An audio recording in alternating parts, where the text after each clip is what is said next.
What's up, Modern Contractor TV? Teddy here. In this episode, I sit down with Casey McDaniel from King Pest Solutions out of Colorado.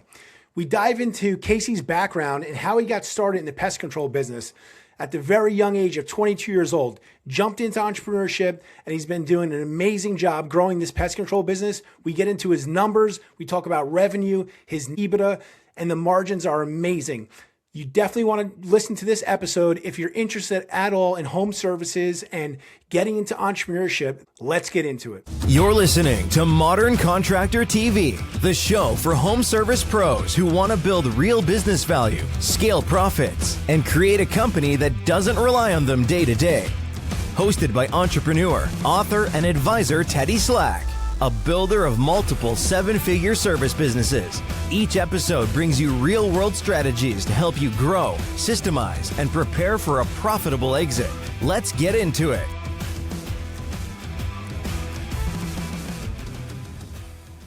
Hey, what's up, Casey? Welcome to Modern Contractor TV. Hey, thanks for having me. Yeah, man, super excited to hear your story, man. I've been following you for a little bit on X and watching you kind of come up here in the last couple of years. So looking forward to getting your side of the story. And why don't you start off by telling people who you are, what company you run currently, and what you're up to. Yeah, my name is Casey McDaniel. I'm here in Colorado. We run King Pest Solutions, pest control company. It's just me and my cousin, who's my business partner. We've been running it we're about to finish our fourth year, and we're expanding across Colorado. So it's been a good run. Oh, that's awesome, man. And how did you get into entrepreneurship? I mean, did you come from a family background of entrepreneurs? I mean, what made you kind of go into that field? Yeah, originally I didn't want to. So my dad he's always worked for himself, bought a truck, like a semi-truck out of high school, and then grew a little bit of a trucking company, sold that off, bought a gas station, a super, super small town. There's not a lot of opportunity. I never really wanted to do that. I was going to school and I was planning on being a lawyer. And then I realized I didn't really want to go that route. So I was getting a degree in finance. I thought I'd go work on Wall Street. I love the stock market, love finances, that sort of stuff. But during college, I was just looking to make as much money in between semesters as I could. And my cousin recruited me. We went and did some door-to-door sales for a pest control company in North Carolina. And after 2 years of that, we were killing the sales, but the service was awful. The fulfillment was terrible behind us. And I said, hey, dude, I think we can do this ourselves a lot better. And he had the itch to do it himself. He's about, five or so years older than me. And he said, let's do this, man. So we moved back home to Colorado and just got after it.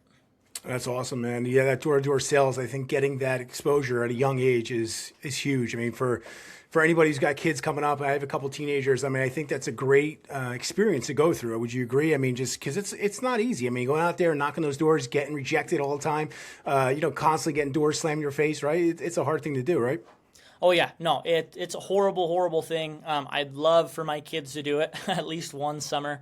Rejection is good. Sales, I use sales in everything. It's like the number one thing. After that little bit of sales experience, I was the finance club president, and the club grew. We were recruiting people like crazy, and it was all just back to that sales background that I was developing.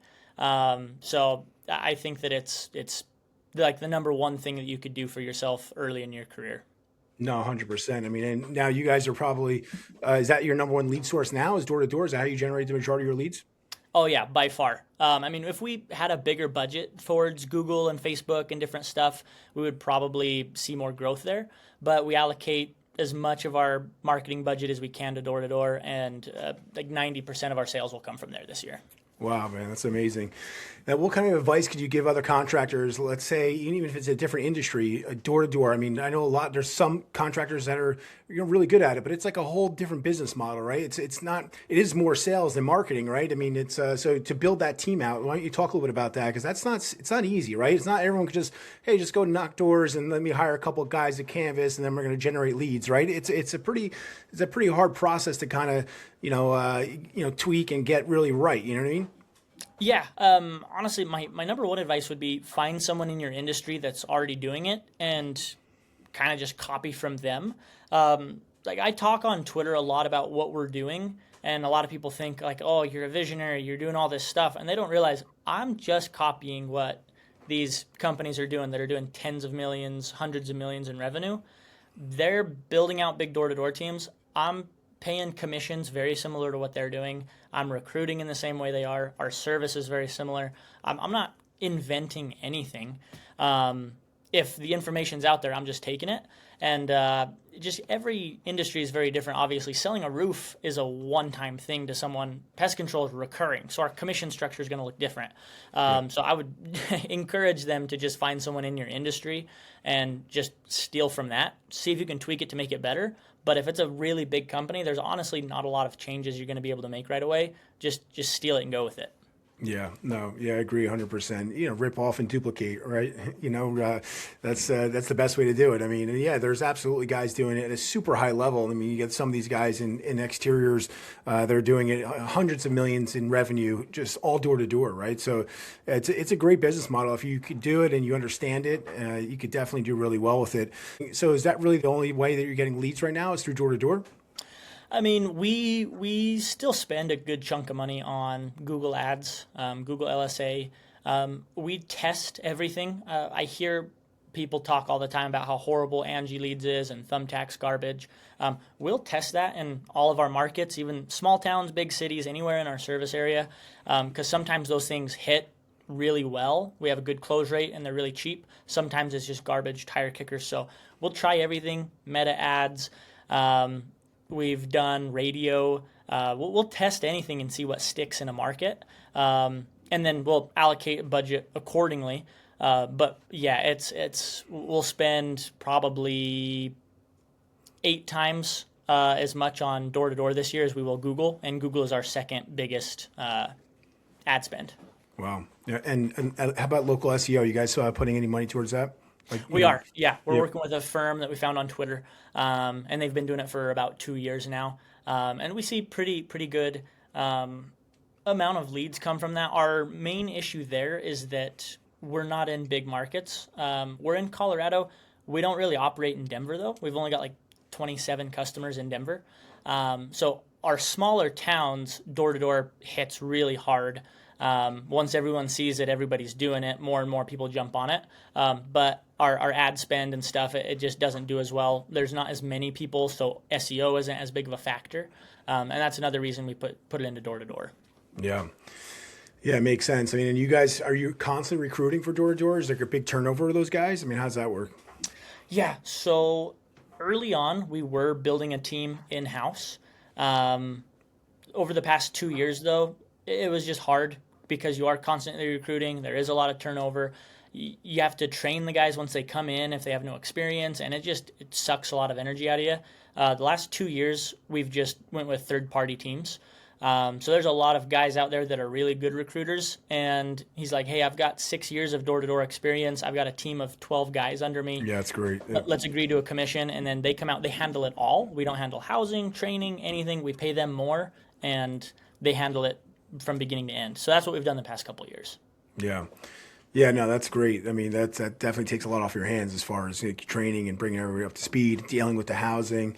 It could get crazy for sure.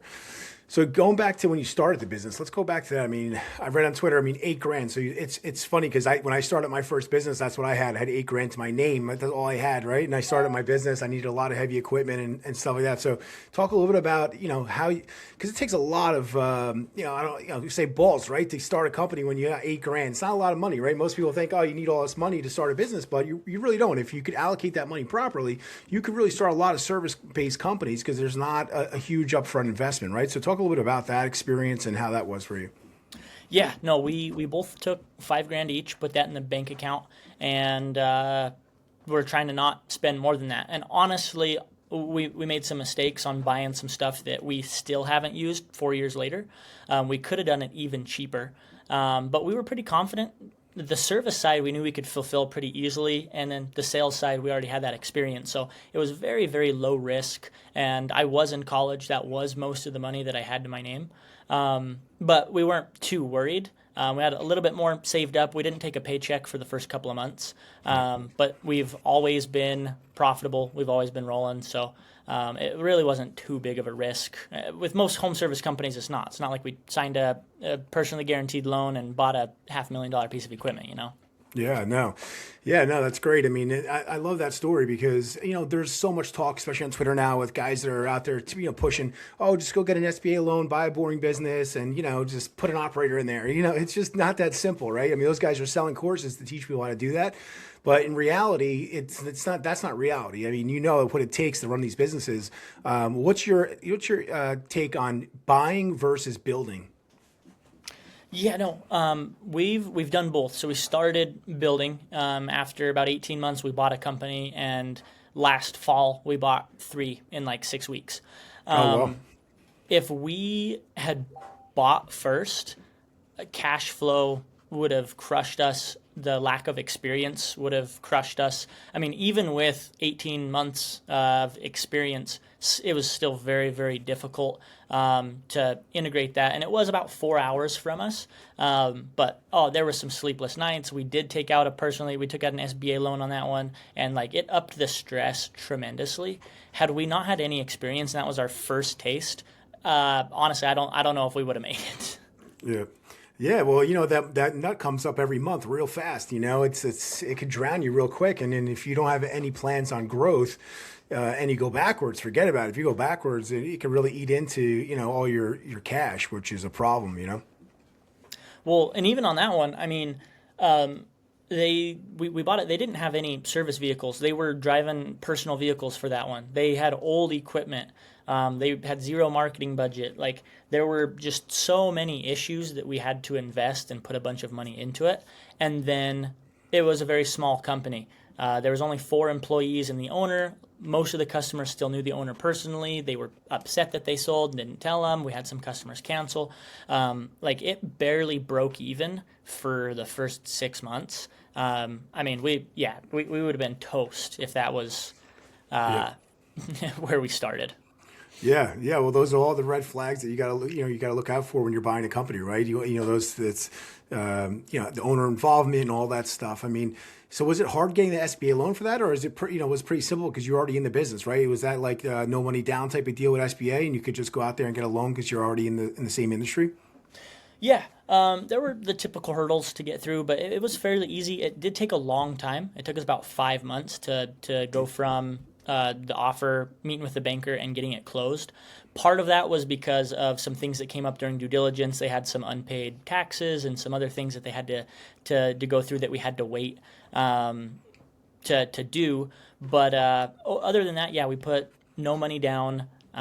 They gave us the money. They even gave us some extra money for working capital. It really wasn't too difficult of a process at all.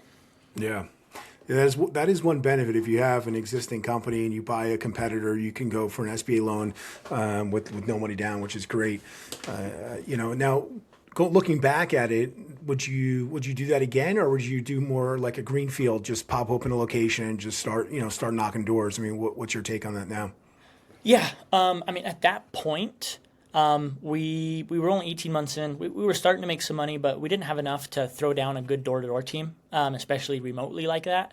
And so that was kind of our only option if we were going to open a second location. If we go forward, we probably will just throw door-to-door reps down and just start fresh.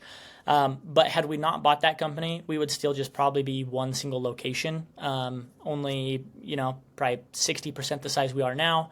And it was tremendously helpful getting us over there, getting our foot in the door, and now we have door-to-door reps that can kind of supplement that. So I would do it again, especially at that stage.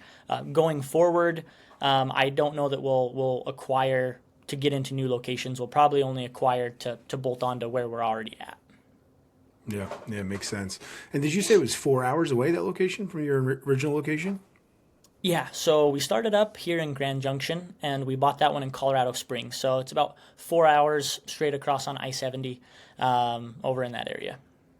Wow. How is that as far as logistics for operational? Like, are you guys splitting up? I mean, you and your partner, one's in one location, you're in the other one. How's that working? No, so we run it remotely. We've been living actually, so while we bought it, I was actually living in Salt Lake City because my wife was pursuing her PhD. So I was all the way even further in Utah. My business partner was in Grand Junction. Then we bought that all the way over there in Colorado Springs. We take one trip out there a month for a day or two, do a staff meeting, check in on equipment, see how our guys are doing. We're up to 5 employees. We're hiring a 6th here soon. So as it gets bigger, we're promoting a manager, and it's starting to run itself a little bit better. But no, we've pretty much just run it remotely. Our office is over here in Grand Junction, and we tell the guys, hey, if you can show up and do your jobs and do what you're supposed to, I'm not going to micromanage you, and you can have a lot of autonomy. If you can't do those things, I'm not going to start micromanaging you. I'm just going to find someone that can do this themselves. Yeah, and we've had guys that figured it out. Yeah. Yeah, no, you have to. I mean, you got to give them enough rope to hang themselves, right? And yeah, I mean, you got to put the barriers in place to make sure they're doing what they're supposed to do, the checks and balances, so you can keep them in track. But yeah, if they can't run on their own, yeah, that's a problem. But especially if running remote like that, for sure. Yeah, I mean, so the business model, I mean, is it really, so what is your biggest profit, like service? I mean, what do you really push? Is it the recurring sprays? I mean, what is your biggest profit service that you guys offer? Yeah, it is that general service. I mean, if we're talking like just like net margin per job, termites are better. And actually bed bugs would be our best. But you can't really push termites and bed bugs as much. It's just kind of, if they're there, then we get them taken care of. But until last year, we really only had the licensing to do general pest recurring sprays. So that's what 95% of our business is. We recently got last year licensed for wildlife and termite, and so we do that now. But it's almost entirely just quarterly service, once every 3 months, recurring general pest. Okay. Yeah, so I read about that. So I guess when you first got into it, because you need a license, right? And it takes time to get that license. So talk a little bit about that, because I know that's a pretty big hurdle to get into the space, right? Yeah, most states you need 2 to 3 years of experience before you can get most states have a lower license and a master license. You have to have 2 to 3 years before you can get that master license. For us, the workaround is you can either hire someone that has the master license, or you can pretty much rent it out. And we had a friend from back home that was in our state. We said, hey, we won't come down here. We won't compete with you. Can we rent your license? And so he signed off on our paperwork. We paid him every year, and that was how we got into the business. We got our lower license, so we're all squared away. We could spray, but our master license was that guy in a different part of the state. Yep. Yeah. A lot of people don't realize that. They read about, I need this license. I just can't get into the business. But there's always a workaround. Typically, I did something similar in my first business back in 2009 with a license, an environmental license that I didn't personally carry, but I brought somebody on board that had that license, and, gave them a small percentage, and, we were off to the races. So there's always a way around, the licensing, so to speak, depending, obviously certain licenses you can't, but for the most part, there's always a workaround, right? Yeah, I mean, and some people, as soon as they figure out you have to be licensed, they just automatically give up on it, and that's fine. I like that there's a barrier to entry. Yep. If there wasn't, literally anybody that can buy a pressure washer would be in pest control too, Yep. So the barrier is nice, keeps competition low, keeps wages up, keeps prices up, so we can charge consumers. But yeah, I mean, too many guys just see that and just tuck their tail between their legs, and so I'm fine with it.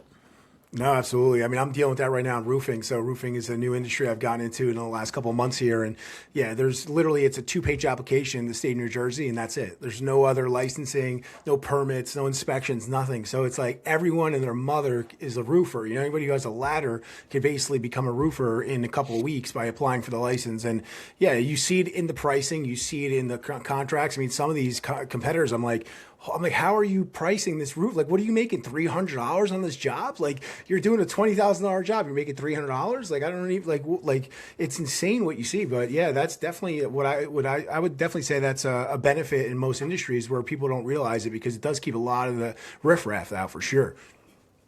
Yeah, I wouldn't want to be in lawn care. I wouldn't want to be in pressure washing. I wouldn't want to be in window cleaning or anything.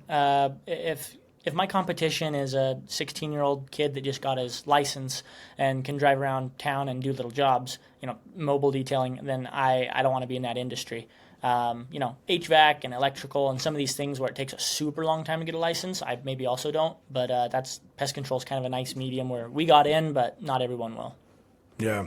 Yeah, no, I like that. I mean, I like the recurring revenue model. So that's something that I, definitely like about that industry. As far as your sales, so the guys that are knocking the doors, are they straight canvasser, or are those actual sales reps? They could close the deal and sign the customer right there in person. How's that work?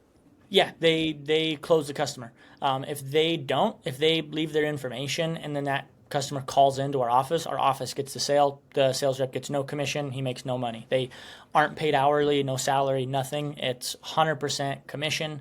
If you get zero sales today, you make $0. And are they get paid on a recurring basis as well, or is it like a one-time fee? How do you work that commission with them? Yeah, they get a percentage of the first year's revenue. So if our average contract is $600 and let's say a rookie starts at 30%, then they're getting roughly $180 per sale. And that's broken up into kind of three chunks throughout the year. They get a little bit up front, they get a little bit in October, and then the rest of it in February. That way we're not paying all of it up front while the customer cancels before that first year's up or anything. So yeah, they just commission. They get paid out three chunks during the year, and it's pretty simple to keep track of. Yeah. Yeah, no, that's good. I mean, yeah, you definitely don't want to be paying them up front and then, customers, because I'm sure that does happen, right? People sign up and, it's at the door. So it's sometimes they'll agree to it, but then they just have, they have regret and they say, you know what, buyer's remorse, let me cancel, right? That does happen, I'm sure, right? Yeah, things happen. People move, people die, people run out of money, people get divorced. Sometimes our service, there is a miscommunication in our service lacks, and it's our fault. And we do everything we can to fix that, but some people want to cancel. Sometimes, we have people cancel because they're still seeing bugs. We have people cancel because there's no more bugs. There's a ton of different reasons. They don't want it. We can't contact them anymore. They just refuse it. And so we do have a 1-year contract to start to keep as many of those people on so we can pay those sales reps their commissions.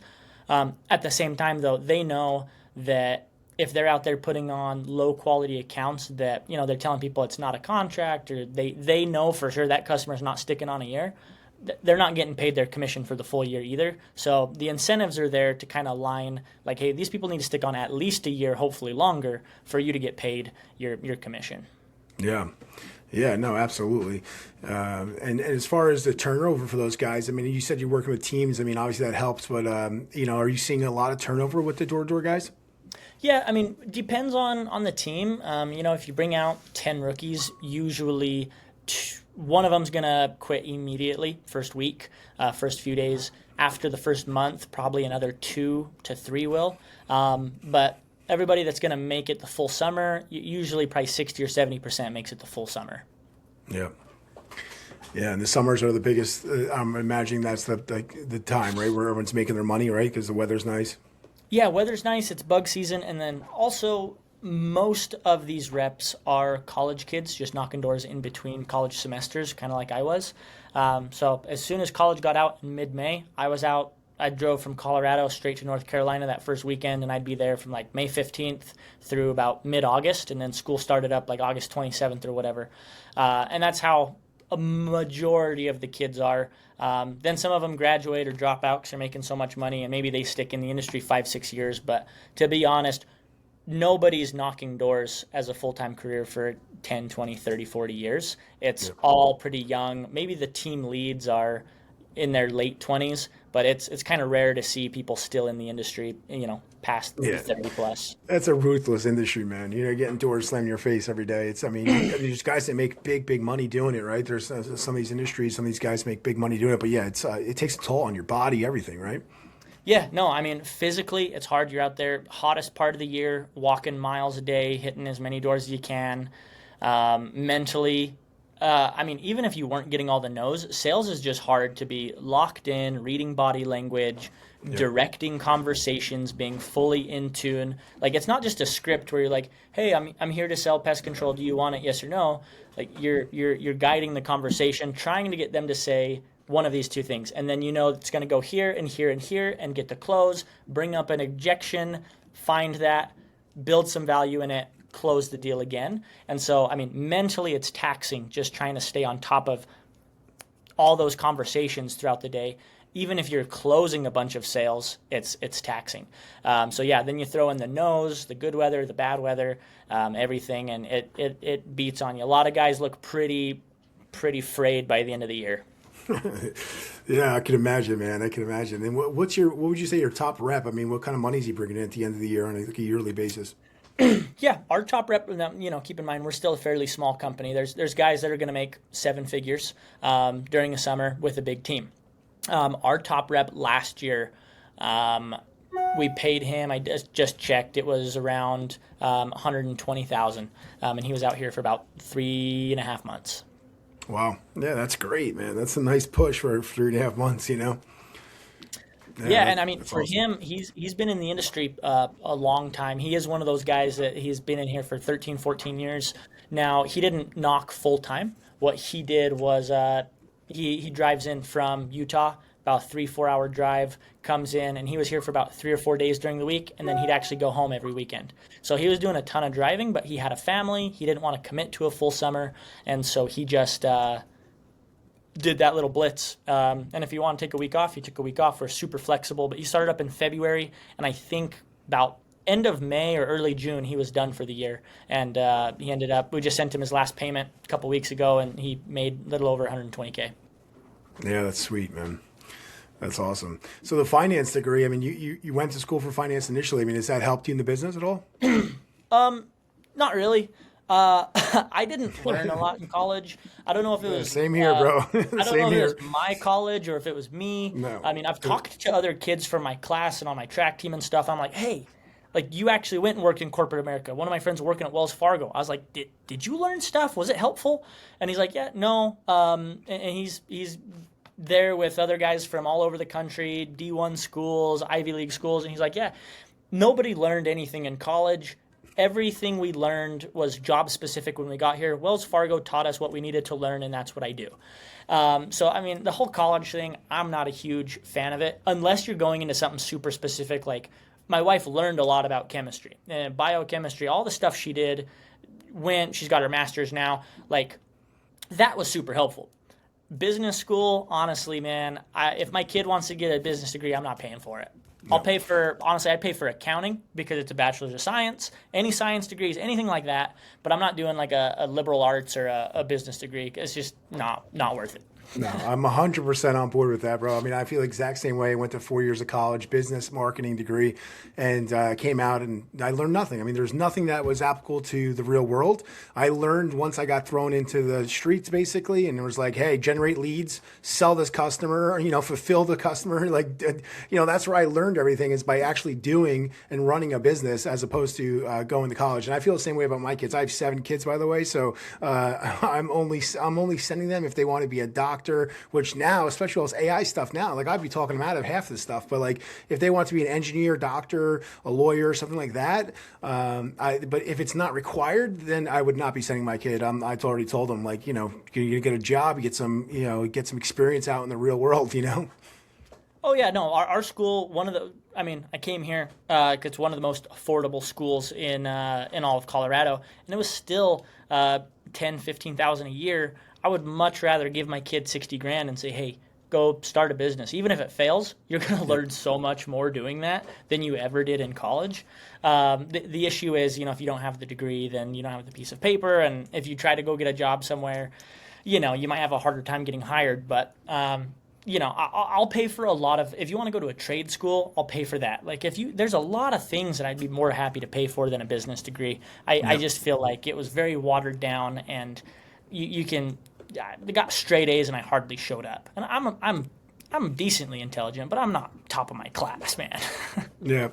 Yeah, and I always tell my kids too, like, I mean, I feel like, and coming from another entrepreneur, like if someone knocked on your door right now and was like, hey, my son is graduating college, he really wants to understand and learn the pest business, I'm willing to pay for him. You don't have to pay him $1, right? He's just going to come here and he's going to work for you for 6 or 12 months at no cost, and I'm going to support him because I'm supporting him anyways. Would you be willing to take him on and teach him the business? I mean, I would say yes to that all day long, Yeah.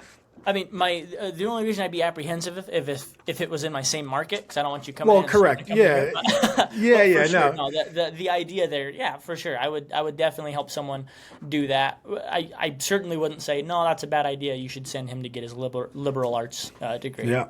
Yeah, because I feel like you can learn so much more just by going in the trenches. And I'm not saying like, hey, put him in the office, like put him out in the field and learn every aspect of that business. I mean, that's the way you're really going to understand it, and, inside and out. You got to learn every aspect of the business, and then you could go off on your own. And you could buy any business now. I mean, you could buy or build if you have the experience. And it's not that difficult if you know it and understand the business. Now, if you don't know the business, I think it's absolutely insane to go take an SBA loan to go, like we were saying before, to go buy a business. A lot of these guys are leaving corporate and they're just stroking a check and they're signing their life away on these personal guarantees on a business they don't understand. They never run it. Like, to me, that's suicidal. Like, I would never want my kids to do that. I mean, yeah, no, everybody, like you said, on Twitter talking about just buying the business. To me, they think that it's so much more risky to start your own because it is harder. You don't have any leads. You don't have anything going on.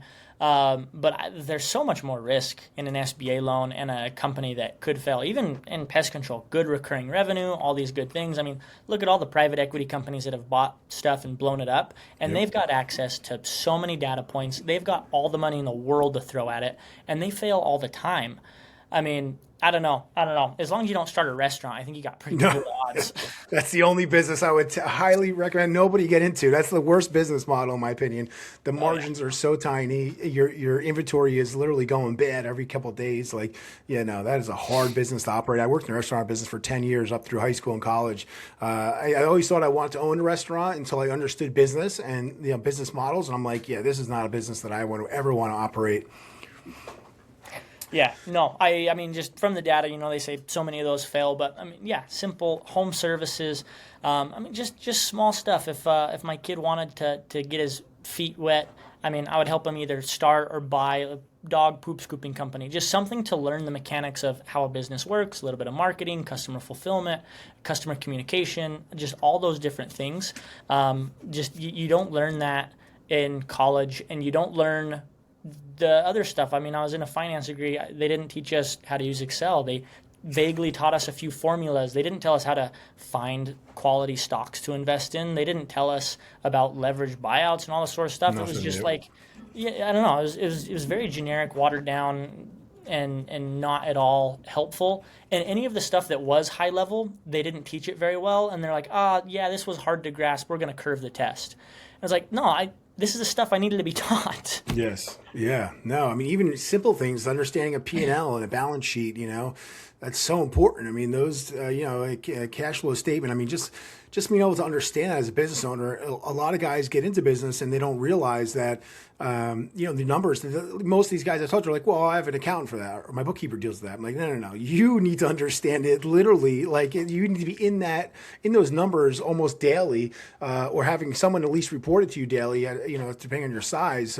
Because if you're not watching those numbers, things get away from you real fast, I mean, yeah, and if you're just looking at whatever the accountant sends over, that's no different than the guy that just looks at his bank account at the end of the week and sees if it went up or down.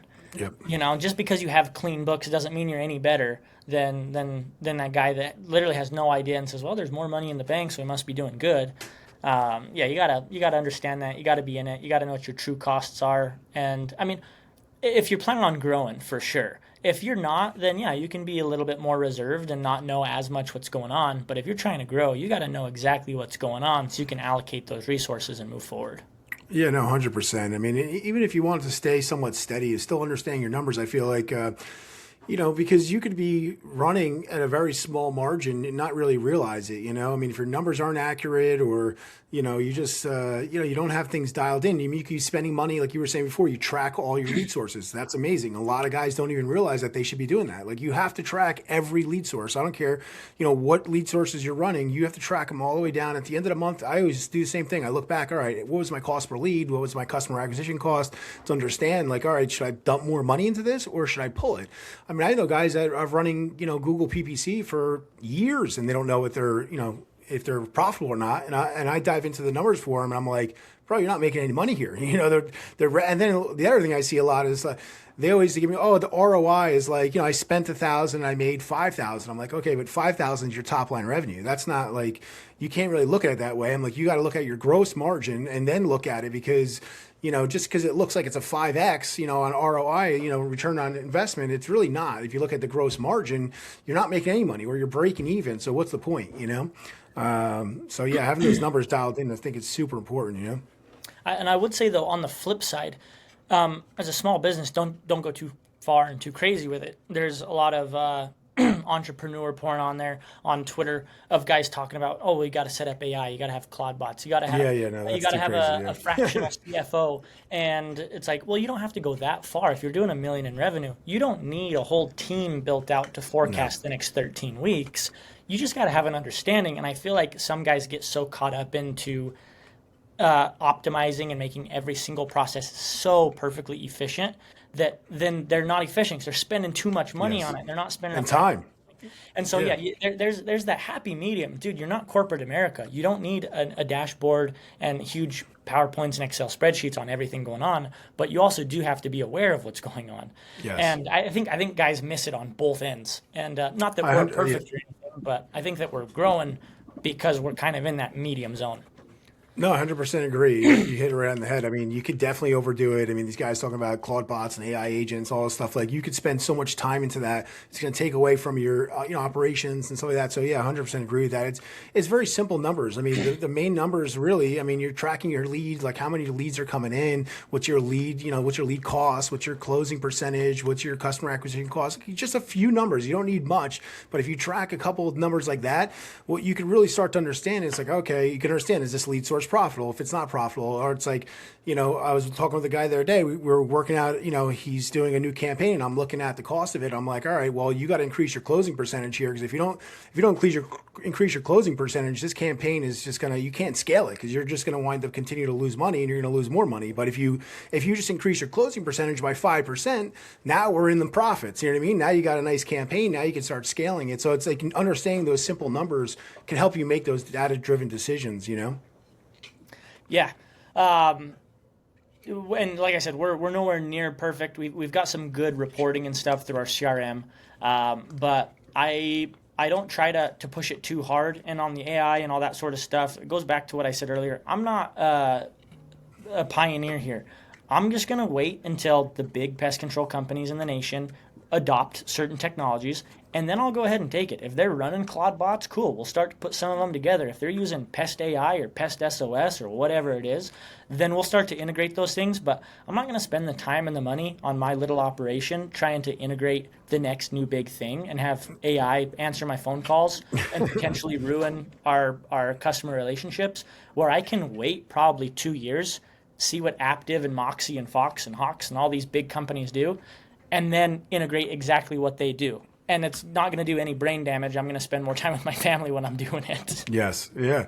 100% agree with that. I mean, yeah, you definitely can waste a lot of time on that, and I'm in the infancy stage of my business right now. And of course I see all that stuff, and I'm like, hey, you just got to focus. That was my big thing. You have to know you got to focus. You got to know the things to pay attention to, because the shiny object syndrome for all entrepreneurs, right? I mean, we all suffer from it. It's like, oh, well, I got to do this. I got to do that.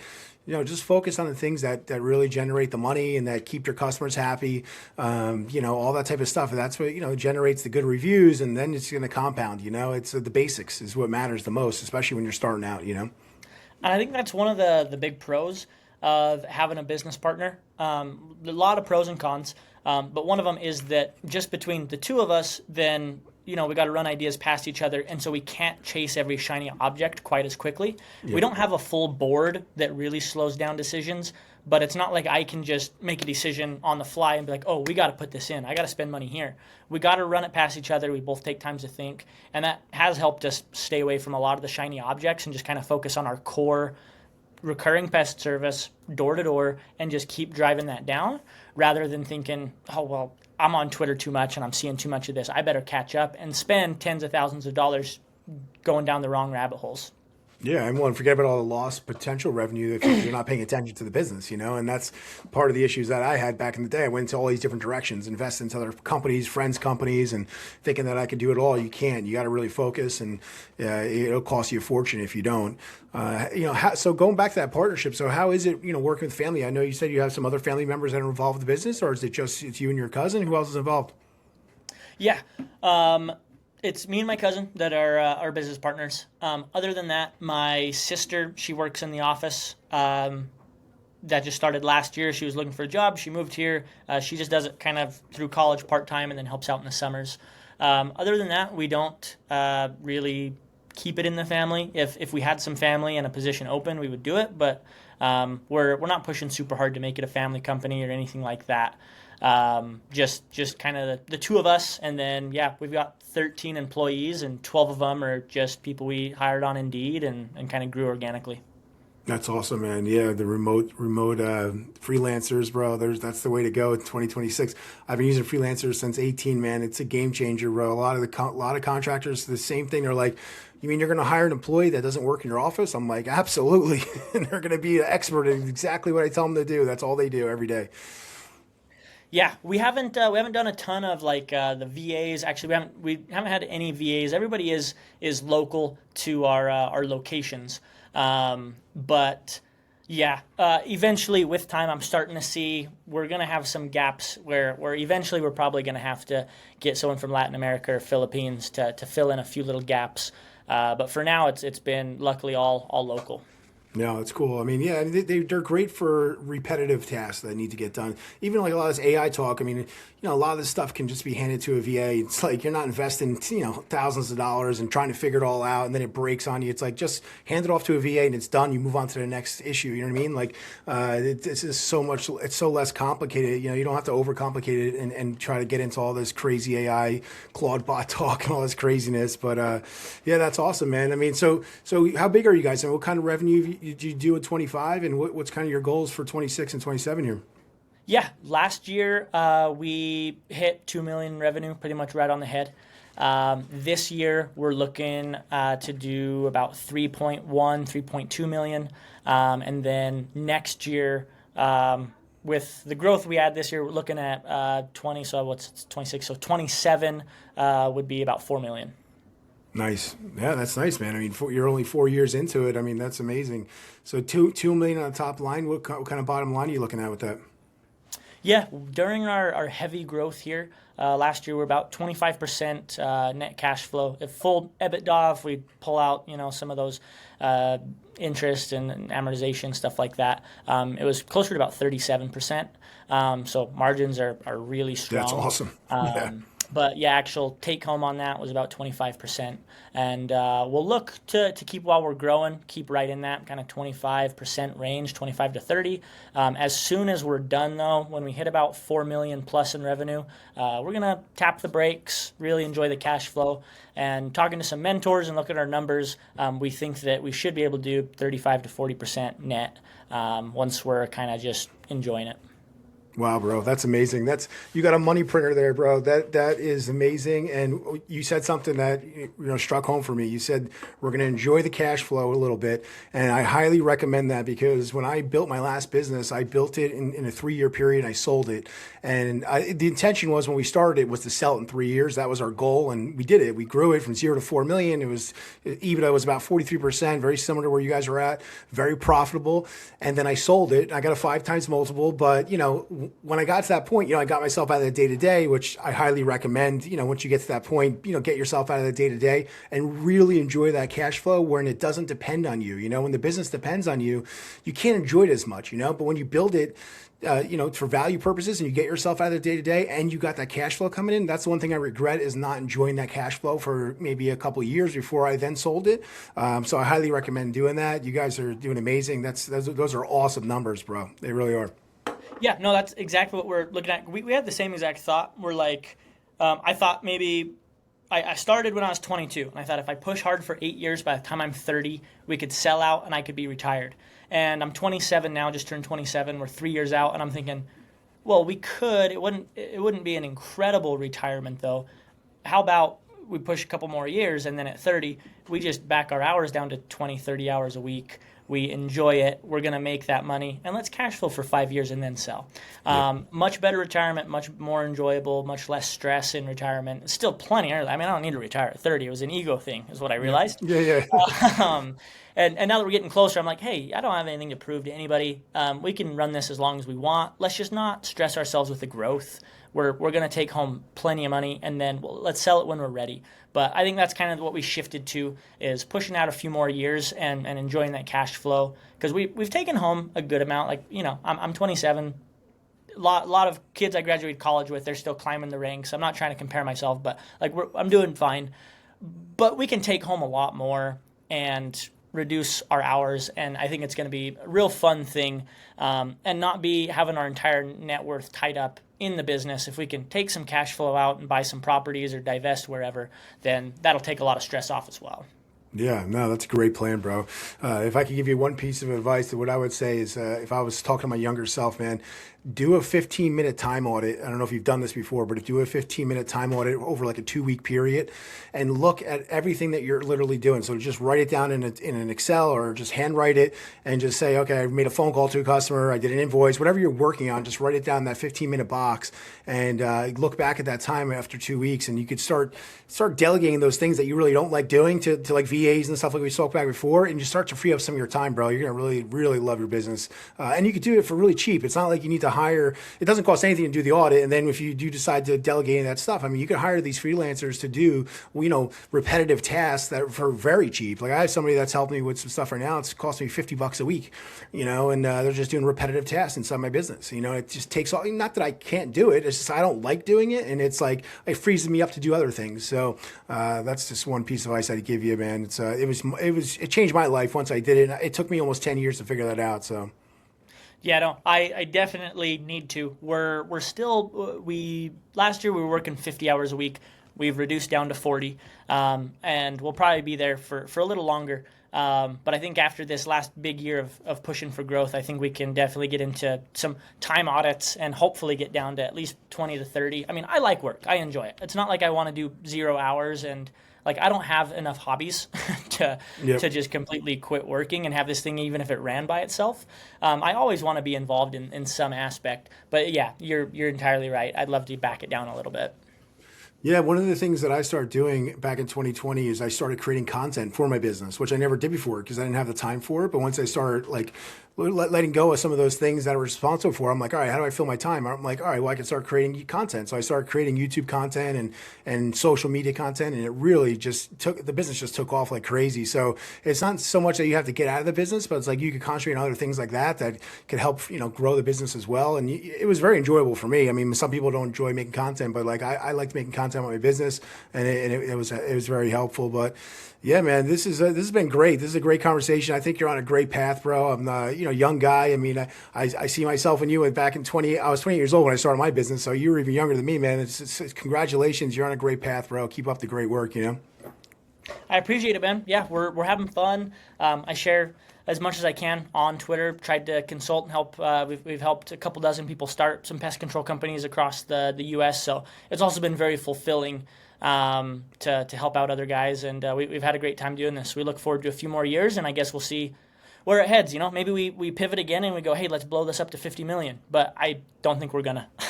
Yeah, take it slow, man. Enjoy it. Enjoy that cash flow. Enjoy the family, bro. And it's been great having you on here. And where can people contact you if they want to get in contact with you? If they want to get in contact, X is the best spot. Pest control guy. My name's Casey McDaniel. That's usually the best. Then in my bio, that you can fill out a form to chat with me, book a Calendly consultation. There's some spots there, but X is the best spot. Awesome, Casey. Well, I appreciate you coming on. This has been awesome. Thank you so much. Yeah, thanks for having me, man. All right, man. Thanks.